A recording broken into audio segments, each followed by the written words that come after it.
આપ સર્વોને હેતપૂર્વક જય શ્રી સ્વામિનારાયણ। આજની સત્સંગ કથા વાર્તા નિજ મંદિર સાવરકુંડલા। જય શ્રી સ્વામિનારાયણ। સંવત 1856 ના જેઠ મહિના માંગ ગોપાળદાસ નામના એક રામાનુજ સાધુ ગામ ટોરડા માંગ ચાતુર્માસ ગાળવા આવ્યા। ટોરડા ગામ નાંગ રાધા કૃષ્ણ મંદિર માંગ આવીને ઉતારો કર્યો। ગામના સહુ બ્રાહ્મણ તેમજ સોનીઓ પોતાને ઘેર એમને જમવાનું નોતરું દેતા હતા। આ ગોપાળદાસ સાધુ રોજ પોતાના ઠાકોરજીને સાથે લઈને જમવા જાય અને જમીને પોતાના ઠાકોરજીને ત્રયંજ મૂકીને પોતે પાછા મંદિરે આવી જતા। એમના ઠાકોરજીનું સિંહાસન દરરોજ સંધ્યા સમયે આપોઆપ જ ચમત્કારે ગોપાળદાસ મહારાજ જ્યાં હોય ત્યાં એમના પાસે પહોંચી જતું। આ અચરજ જોઈને ગામના લોકોનો અહોભાવ ગોપાળદાસ પ્રત્યે વધતો જતો હતો।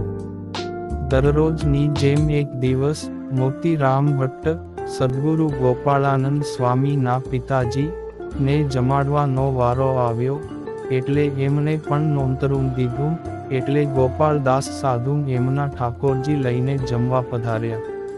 રસોઈ તૈયાર થતાં ઠાકોરજીને નૈવેદ્ય ધરાવીને પોતે જમ્યા।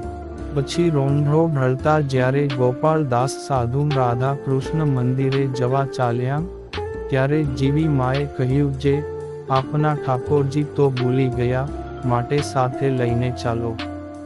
એ સુનીને સાધુ મહારાજ બોલ્યા જે હમારે ઠાકોરજી તો अपने आप शाम होते ही चले आएंगे। દરરોજ હરેક ઘરે એમ જ થતું આવ્યું છે। આમ સાધુની સિદ્ધાઈનો અહોભાવ ગામ માંગ વધતો જતો હતો અને સહુ કોઈ એમની સેવા શુશ્રૂષા પણ સારી કરતા હતા। એ સાધુ એક ભૂત વશ કરેલો જે દરરોજ સિંહાસન ઉપાડીને મંદિરે પરત લાવતો હતું। એ દિવસે બપોર પછી ખુશાલ ભટ્ટની ત્યાં આમ ન બન્યું ને ઠાકોરજી મંદિર માંગ પરત ગયા નહીં। સાધુ એ 2 વખત ભૂતને લેવા સારું મોકલ્યો પરંતુ ગોવિંદ પટેલની દિવાલથી ભટકાઈને પાછો આવી ગયો। રામાનુજ સાધુ એ ફરીને જઈને સિંહાસન લઈ આવવા કહ્યું પરંતુ ભૂત કહે કે મારાથી ખુશાલ ભટ્ટના ઘરે જવાતું નથી। આમ ભૂતે સર્વ વૃત્તાંત સાધુ રામને કહ્યું એટલે એ સાધુ રામ તુરત જ ઠાકોરજીને લેવા સારું પોતે જ મોતીરામ ભટ્ટને ઘેર ગયા।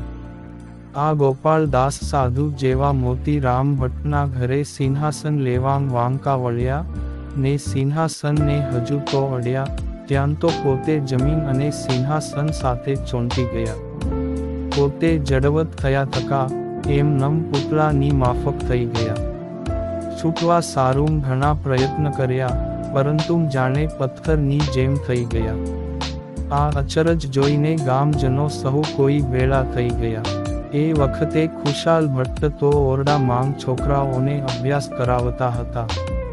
એ વખતે બારીમાંથી કુબેરદાસ સોની ખુશાલ ભટ્ટને કહ્યું કે ખુશાલભાઈ તમે જુઓ તો તમારું ઘર ગામના માણસોથી ઉભરાય છે। ખુશાલ ભટ્ટ તો અભ્યાસ કરાવવા માંગ ઘણા વ્યસ્ત હતા।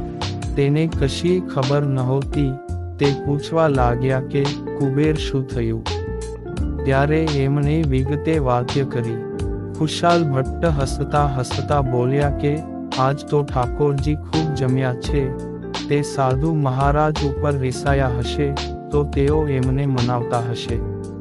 ત્યારે કુબેરદાસે ઘણી વિનવણી કરીને ખુશાલ ભટ્ટને ત્યાં લઈ આવ્યા। ખુશાલ ભટ્ટે ત્યાં આવીને ઠાકોરજીને પ્રાર્થના કરી તે હે પ્રભો આપને ન પધારવાની ઈચ્છા હોય તો આ સાધુ મહારાજને તો જવા દ્યો। ખુશાલ ભટ્ટની અરજ સુનતા જ એ સાધુ મહારાજના હાથ પગ છૂટા થઈ ગયા અને એમના દેહની શુદ્ધિ પરત આવી ગઈ।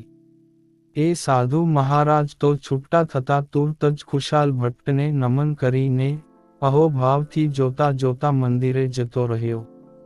એ જ રાત્રે એ પોતાના ઠાકોરજીને પણ લીધા વગર ગામ છોડીને જતો રહ્યો। આમ ખુશાલ ભટ્ટના ઘરે ઠાકોરજી પોતાના સિંહાસન સાથે રોકાયા અને ખુશાલ ભટ્ટની સામર્થ્યથી એ સાધુ મહારાજના આડંબરનો ભાંડો ફૂટી ગયો. આ પવિત્ર પ્રસંગ વાર્તા યોગીવર્ય સદ્ગુરુ શ્રી ગોપાળાનંદ સ્વામીના સામર્થ્ય દર્શન માંગથી આપ સર્વો હરિભક્તોને કથા રસ પાન કરાવ્યો. જય શ્રી સ્વામિનારાયણ.